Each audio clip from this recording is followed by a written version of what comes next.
they stayed solid. They are probably one of the teams that changed the least, let's say, from the core rotation players.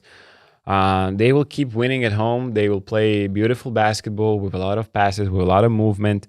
Should be really good at the start of the season because you have your core playing together for the second straight season.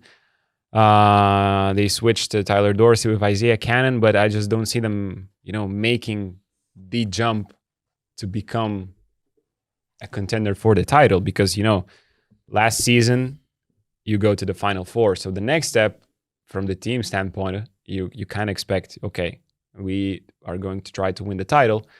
But I don't see them making the necessary steps to become, one of the...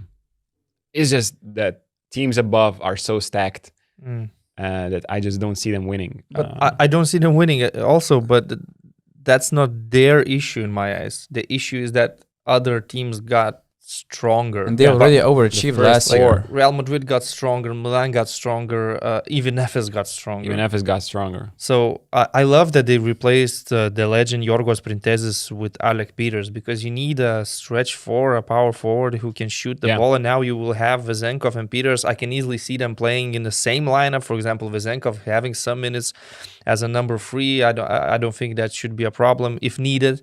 Also, Joel Bolomboy is there as your backup center. Tariq Black, they have a proper bench, and it gives Coach Barsokas a lot of opportunities to play different lineups. Obviously, you're going to be dependent on Kostas Lukas and his pick and rolls, Thomas Walkup and his defense, Shaquille McKissick and his energy.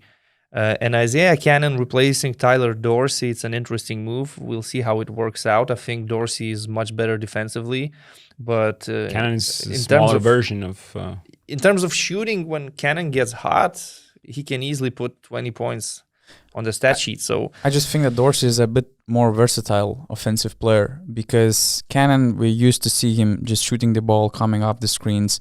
Dorsey can draw some fouls. He can play pick and roll more, as what he did actually last year in Olympiacos compared to Isaiah Cannon and his role in Unix. Cannon is all about shooting. He's an undersized shooting guard, you could say, because looking at his size, he should be the point guard, but he will not be the point guard because Kostas Lukas is there or Thomas Walkup organizing the offense.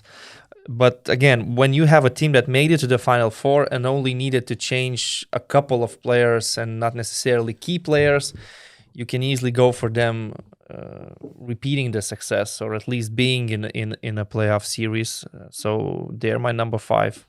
Last thing about Olympiacos is the question for me, and I'm probably going to trigger a lot of Oli fans right now, but was their last season success related to the removal of the 3 teams? This is the question for me. I know they played really great basketball, but I think, and this is why I don't see them in the Final Four this year. I can see your point. Part of it, of course. I can see your point. You cannot deny it. Also, I must say that my highlight of last season was Olympiacos Monaco series. Yeah, for sure. That was the amazing highlight of the season, not the Final Four, the series.